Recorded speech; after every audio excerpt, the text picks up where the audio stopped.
Good morning, ladies and gentlemen. Hi there. If it looks like my windows are kind of frosty, it's because it's cold outside, but it's nice cold. There is a little bit of high cloud today. Finn, the kid, is home on Monday, so I'm obviously excited about that. So I am, obviously skiing was good. It was nice to go skiing, and then we just got a ton of snow the other day. Some of you joined Pam on a trip the other day that I went and said hello on, and so I wanted to come show, but so I'm going to turn off the car, and I'm going to put on the big gloves. So I got the toque on, I got the puffy. If I sound like I just woke up, it's because I just woke up. I thought I'd get up at 6, and I fell back asleep on the couch in front of the fireplace. But look at the mountains up behind me, everyone. Look at that morning light. So this is officially sunrise right now, 8:15.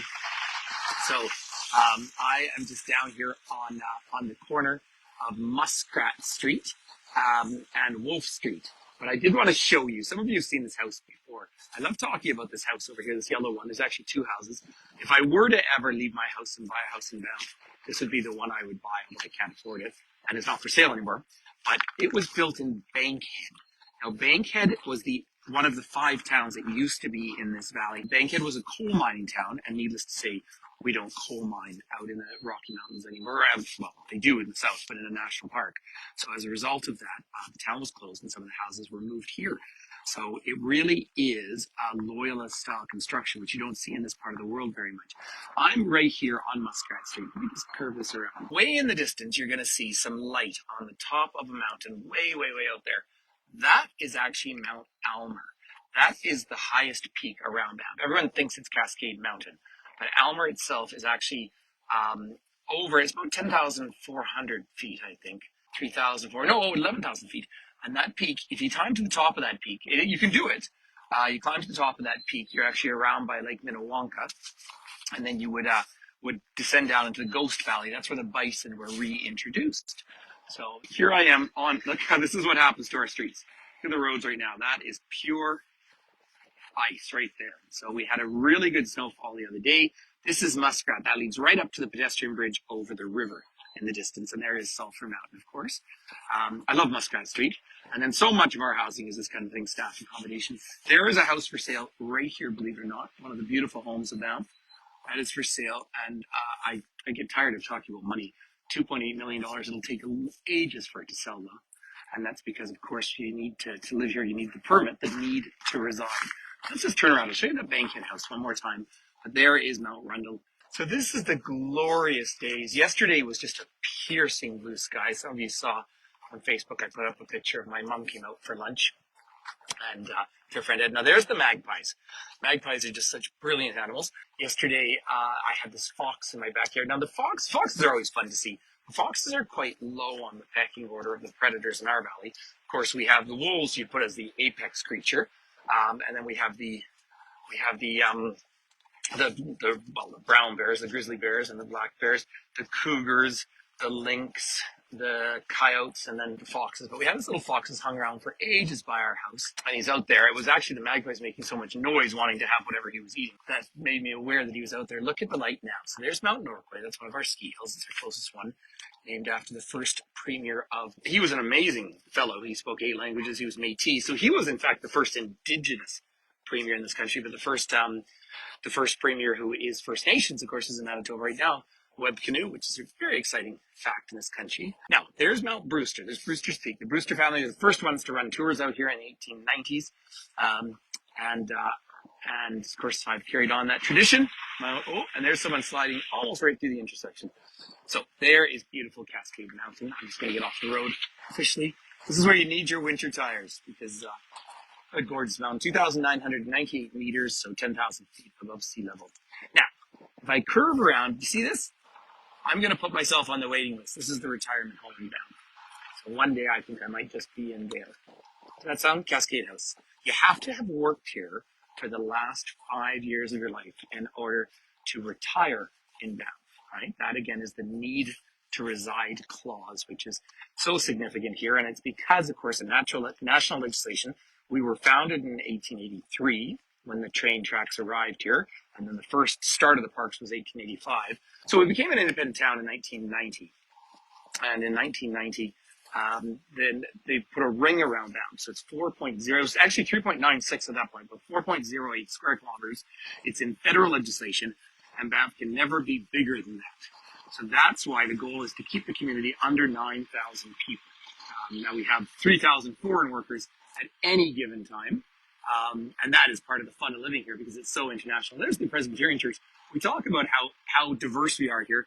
You'll see that it's actually used by the Korean Church of Banff as well. 40% of Koreans are Christians. But here is Banff Avenue. I love it on the quiet mornings. Now, I almost wish I might have to put up, when we have another sunny day, I'm going to put up another morning trip a little bit earlier when the pink is in the sky. But instead, I thought I'd get the light. It'll be probably another 45 minutes before the light ever hits me personally down here. But it's technically sunrise because you can see the sun up there, of course, on Cascade Mountain. That is really, in so many ways, the most famous photo in all of Canada, right? If you ever see photos of Canada around the world, it's almost always coming down Banff Avenue. It's fun to talk about this history. I know a lot of you have heard it before, but the park was started in 1885. Now, that was only sort of. Right? They protected the area around the cave and basin, the natural hot springs. Now, our hot springs are fascinating. Many of you know I spend a lot of time, the pink is wonderful, it touches the mountains. But I spend a lot of time down in Yellowstone, the largest geyser basin in the world.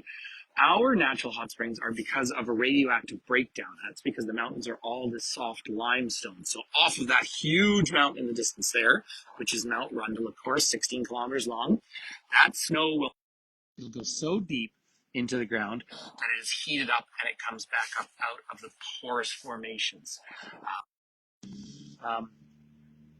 Right there, you'll see it says Banff National Park 1885, but it's showing Rundle Mountain in the back, and that's because it is a giant massif. And that snow that subducts down will then come up out of Sulphur Mountain out of 9 natural hot pools. But there's no volcanic activity here whatsoever. And of course, one of our really fun stories, there's nothing, the only risk we have of any kind of natural disaster is forest fire. But we did have 3 years ago now, I can't believe how long ago it is, but February 2020, we had an earthquake. It was a 3.8, it lasted 5 seconds. But that was actually Cascade Mountain readjusting. You will see the pines have actually stayed on this tree. That's the tamarack, or the mountain larch. It's the one pine tree that changes color. This one lasts so much longer than all the others because there's natural warmth down from underneath us. But that's what that tree is, and that's where you go up around Lake Louise into Larch Valley and you watch them change in September. It's fantastic. So where I've been spending a lot of my time that I'm home now is up at the Banff Center. I renewed my membership to the gym there. So right where it says run, climb, lift, that's the Sally Borden Fitness Center. And it has a pool with a glass roof on it so you can swim and look at the mountains. And it has a small climbing gym. So I've been spending a lot of time in there now that I'm home. I hadn't signed up since the pandemic, but I just miss swimming so much. And now I'm so happy to be going back to the climbing wall. I'll tell you a fun story. I've been going to physio. I got a little bit of tennis elbow just from lifting too much stuff. And I went in 2 days ago to my physio, Ben, who's a fabulous guy. And he's a former serious hockey player. And he said, so how's the elbow? I said, oh, it's still sore. And he said, well, have you done anything? I said, well, yeah, I've climbed 4 days in a row. I've swum, I've lifted weights. And he said, so you want me to be a witch doctor? I said, well, yeah, you got to fix it. And he said, now you got to rest it for a week. I'm like, I'll come and see you next week. So that's part of the fun. Now, in case you're not sure where I am, let me just share this with you. There we are in the Big B. So there's the Banff sign, which moves around town. This is where, around Christmas or more in January, this is where we will have big snow carvings, which are wonderful. Snow art. And it's not a competition. Artists are just encouraged to create whatever they want to create. Also, but this square around here, I was chatting with a fellow that I know. I follow him. I should try and find his Instagram page for everyone. I'll put it out there because he goes out early in the mornings to find animals. And we were talking yesterday that the one elusive animal is right there, the wolverine. I have never seen a wolverine in the wild, and nor is he. He's seen tracks, and he really knows what he's doing to look for them. But they are here. So they are an elusive creature, these wolverines, but they're gorgeous. But isn't it lovely to see the animals around here? Yeah, Finn always calls this Raven Square because there's actually statues of ravens around here. But it's Banff Avenue Square. Now, I am a huge fan, huge believer in UNESCO, despite the fact it is quite bureaucratic. But please do support these other things. UNESCO does a lot for, of course, developing countries around the world. The Canadian Rockies here were declared back in 1980 a UNESCO World Heritage Site, and they should be. But the place that it started is actually down in Yoho National Park, down by Field, and that's because of the Burgess Shale. And the Burgess Shale is the fossil evidence of evolution on this planet. It shows I mean, I can't believe anyone needs to be convinced that evolution happened, but it is actually the fossil proof of the diversity of life in the Cretaceous period 550 million years ago, as this incredible diversity happened, as this boom of life on our planet. So it is a fascinating thing. I know Lynn's here, she just loves Field. I was actually down in Yoho the other day, so I certainly want to go back up. I do not know. See this? There's the magpie right there. And again, brilliant, brilliant animals. They stay all winter and they talk and chat. I don't know. I have never seen this on the wall before, so I cannot tell you anything about it. But that's sort of fun, I think. that's sort of neat. Now there's Starbucks over there. I'm definitely getting coffee after a tour, but I'm not going to go to Starbucks because I try and, think globally, shop locally is how I tend to go. But here's the Uprising right there, bakery. So we have some big bakeries. If you're into baking, it's a challenge. Right down at the river level here, we're 1,400 meters. My house is about 1,500 meters above sea level. And baking is harder just because it takes longer for things to rise and so forth. But I do want to head all the way up to the river because I want to show you the light hitting the Massif Range out in the distance there. I can see those mountains. We've gotten into these scrambles here in Banff, if you've heard of them. That's where all the lights stop and you can cross diagonally. But because it's early in the morning and I'm feeling very rebellious, I'm going to cross anyway. Don't tell anyone. But as I do cross, you can look up towards Sleeping Buffalo Mountain there, or Tunnel Mountain, the smallest mountain, of course, in the park. But I'm walking along by the Mount Royal Hotel, and I'm across from the King Edward. The King Edward is the oldest hotel that's not the Banff Springs here in town.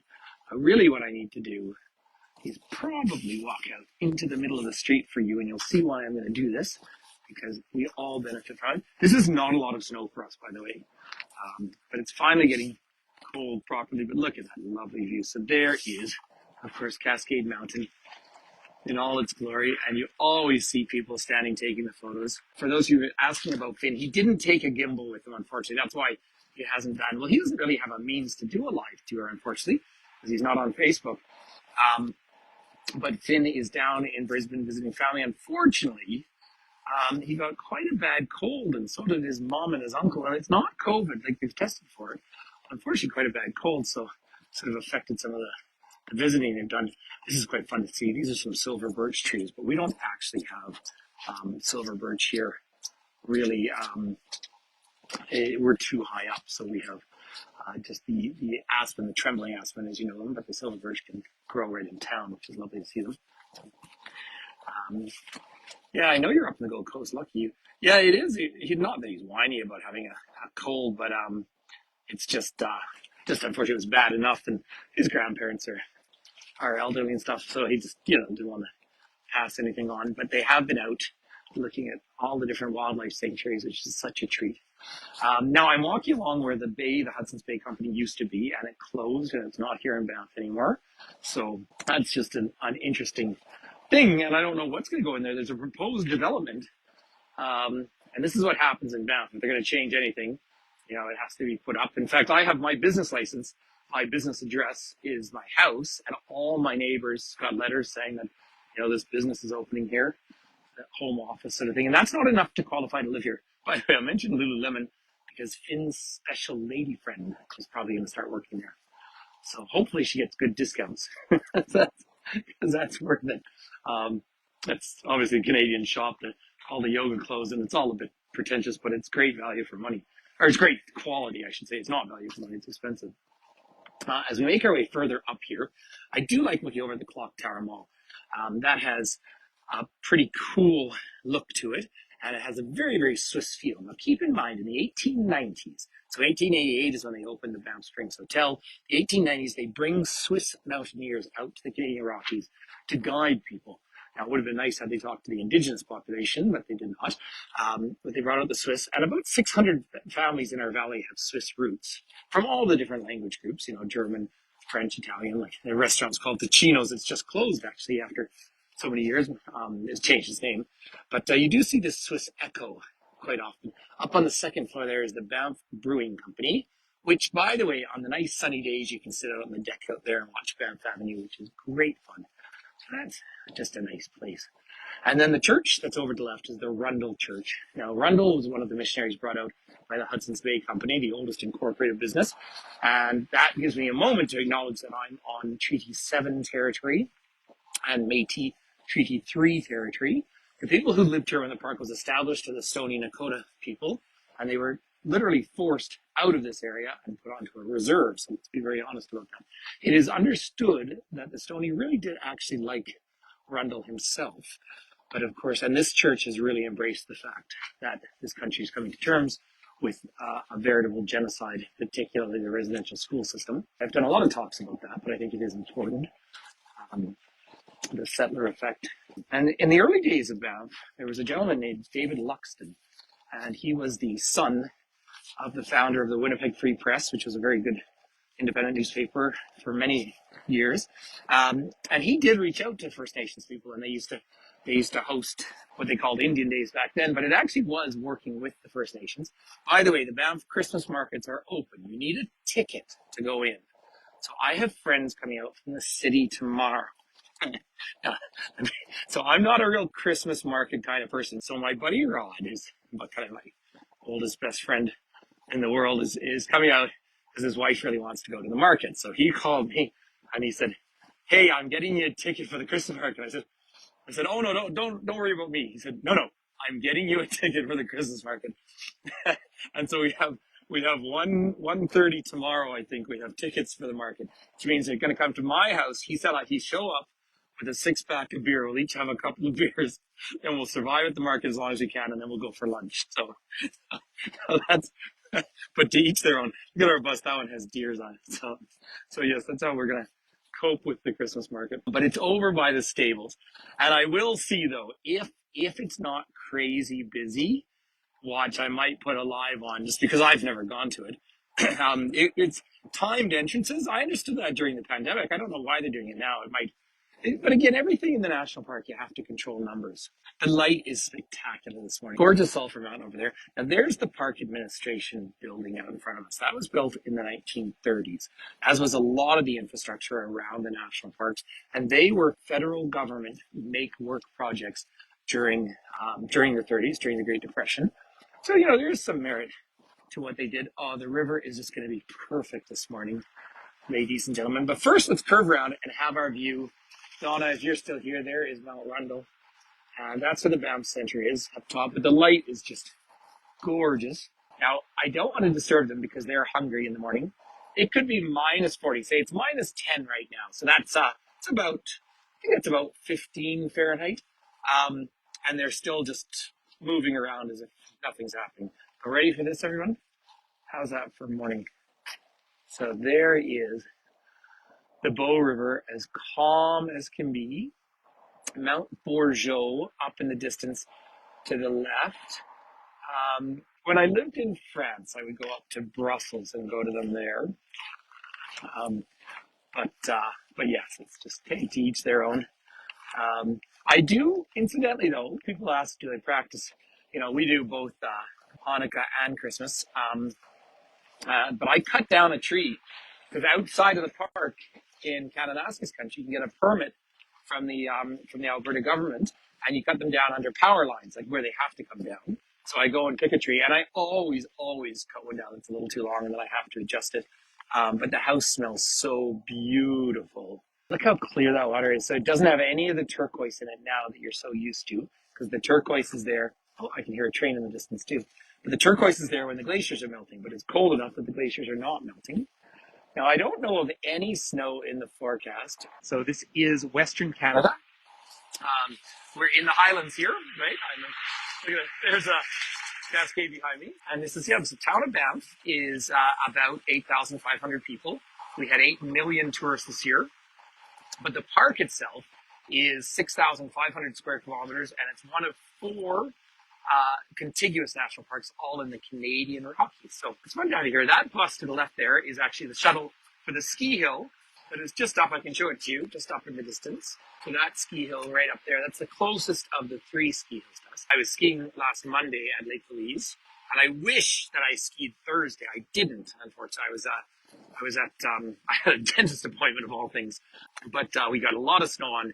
It was Wednesday evening that all this snow fell, and now we want a lot more snow. This isn't enough. We need as much snow as possible, and we really do, because last year we had forest fires. So down this road, 2 kilometers down here, so you're ready to get to the Cajun Basin. That's where the whole national park started. That was the hot springs, and many of you will remember, usually in May, I do a lot of tours in the marshland down there, because that's where all the migratory birds start to come in. Here's the trading post, and this is a First Nations or Indigenous business here. But what I thought I would do is just loop around the pedestrian bridge over here, and then I would loop back into town, and then probably at that point, I will go and I should make it at home, but I really did sleep in this morning. Very unlike me. I'm usually up at about 6 a.m. But have a look at this. This really does represent what the old fur trading forts look like. So this is the Buffalo Luxton Museum over here. The white flag, now there's no wind, which is lovely this morning, but the white flag that's hanging down is the Treaty 7 flag. That's the treaty of this region. It also flies in front of City Hall in Calgary. Now, when I say we can get a lot of snow, have a look at this pillar right here. And that shows that so the plows know where the edge is. It did. Finn gave some great tours down there. So for those who don't know, Finn is my son. He is now 17 years old. And you're meant to say, how can you have a 17-year-old child? Look across the river, and there is gorgeous Cascade Mountain. And when you see the strata in that mountain, it's pointing from west to east. That's the case with all of these mountains. And that is all because, of course, the Pacific Plate is thrusting under the North American Plate.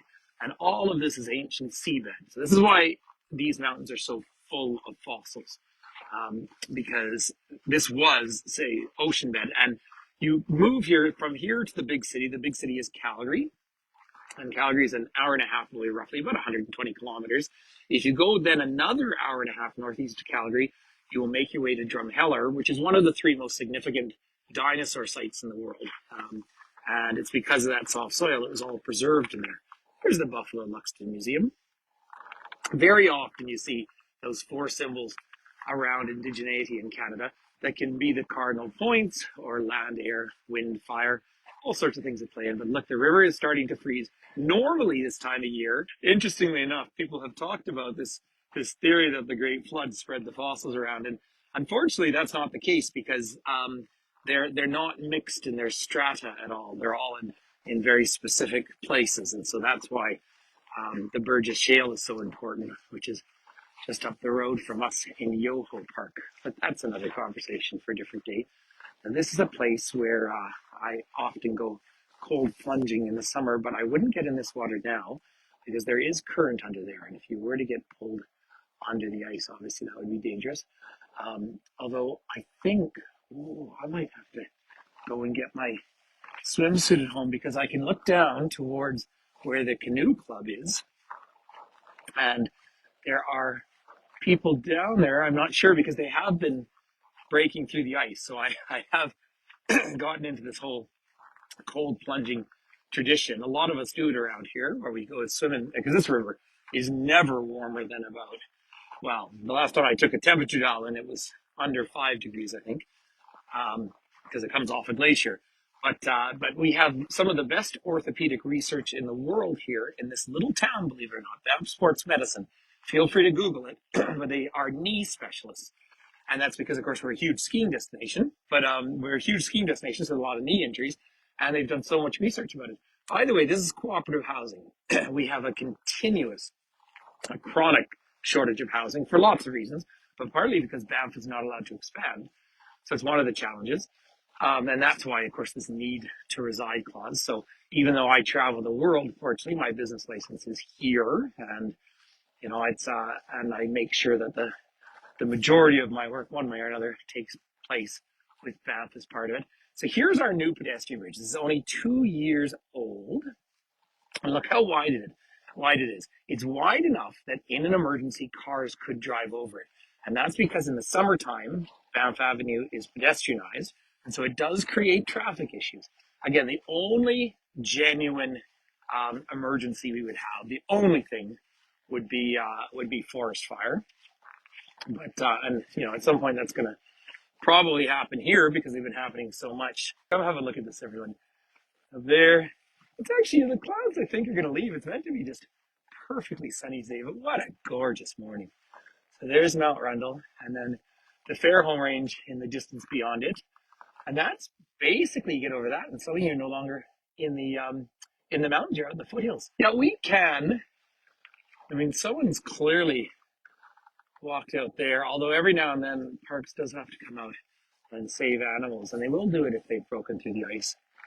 So there's a lovely meadow out in the distance there, but it is just gorgeous. The smaller mountain that's in the front of our screen here is Stony Lookout Mountain, and that is a really worthwhile hike. In fact, I have a couple of YouTube videos from up there, and it's not busy at all. You drive up to the parking lot for the ski hill, and then it's a nice little, good morning, nice little loop around. A gentleman just jogging by. Very, very outdoorsy, fit community, as I'm sure you can gather. I mean, it's an outdoor lifestyle here. In fact, yesterday I went in to the gym and the pool, but I felt badly because it was such a perfect day. I should have really been out hiking or something. So I'm going to loop around to Banff Avenue, everyone. But I just want you to enjoy this ice forming here, if you can see it. It is just so magical. It's just growing. Now, it's going to stay. Well, my backyard yesterday didn't get above -10 until the afternoon because I don't get light till the afternoon. Again, that's all Celsius, but we want the cold, right? We want the cold because it, of course, clears out bugs and that sort of thing, and we really want lots of snow, particularly. Of course, we had a terrible fire season last summer further north, but we're hoping, the more snow, the better. The Bow River, that river we're just looking at, if you count every turn, is about 4,800 kilometers. As a crow flies, it's still nearly 3,000 as it flows all the way out. The ice hasn't fully formed yet, out to the Hudson's Bay. But of course, that is the main source. That one, the Saskatchewan, the Red Deer River, all those rivers are the main source of water across the Canadian prairies, which is really the biggest breadbasket in the world. Of course, as we all say, the other breadbasket is Ukraine, and of course, they've been going through terrible times. And so the Bow River, they've been measuring levels of it in Calgary since 1911, and last year it was at its lowest. So we really would like, a few meters of snow, and we like the ground to be frozen. We get, sometimes, some years we can have 8 months of snow on the ground here. And people ask, how do you live in that? Well, just fine, thanks. We love it. It's also bone dry, the environment, so that makes a big difference to us. All of this park area, we have events here regularly.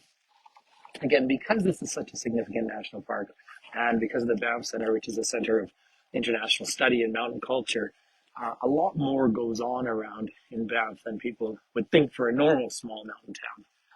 And that's part of the reason that it's so livable and fun. But there is Cascade Mountain. Now, the building over on the left is the Catherine Robb White building. Catherine Robb was the wife of Peter White, and she was from New Hampshire originally. And she was the one who seeded the money, really started the Banff Centre. She did so much for this community, and she never wanted to be thanked. Now, she's been gone for about 30 years. They named the building after her, but at the time, she never wanted public accolades. Everything I've learned about her, I've just been so impressed by her as a person and a contributor to the community, and she's also a renowned artist in her own right. So over here, we have these signs around of the different events, and so the Christmas markets. They did have the Santa Claus celebration last week. Oh, and this is something that I do like. See, this Banff expands the smoke-free areas. So basically, there's no smoking in public areas in Banff. Now, virtually, if you ever see someone smoking a cigarette here, you're stunned. Like, just virtually no one smokes cigarettes. But cannabis is, of course, totally legal in this country. And I think it's the perfume of Vancouver. And it's so nice that you can't walk down the street smoking a joint here just because it stinks. But there is the post office. We do not have home delivery. It'd be really cheeky if I took you all in to check my mailbox. I will check it when I'm down here afterwards. So if you're really upset with me, please send me a letter because I won't get it. Canada Post is that slow. So that'd be a good way to talk. By the way, for those of you who like to eat meat, yeah, you need to save up your pennies for this. But up on the second floor of this building is Chuck's Steakhouse, and they are linked with a ranch down in the south of this province. Alberta is beef country, and it is genuinely beef country. Like, and it's, I really the best beef in the world by some standards, and but you pay for it. And this is a cool little restaurant on the corner, Hanky, right here. This is Korean street food, because we have quite a. So for a small town of 8,500 people, we have something like 200 eating establishments, and then down the road, of course, is Canmore, Alberta, as well, which is another town that's full of also a huge diverse environment. So eating here is quite fun. The Canada Post is just unfortunately, it's slow here, and we can wait so long. By the way, I keep walking past these parking things. It is paid parking, which it's just trying to manage. But there is a free parking out by the train station. So we're back onto Banff Avenue, ladies and gentlemen. So it's so nice having you all here. Thank you for coming on a morning walk with me. And yes, I say I normally up at about 6, but I really did sleep in. Oh, I can see up in the clock tower while I've gone. But it's so nice to share this with all of you.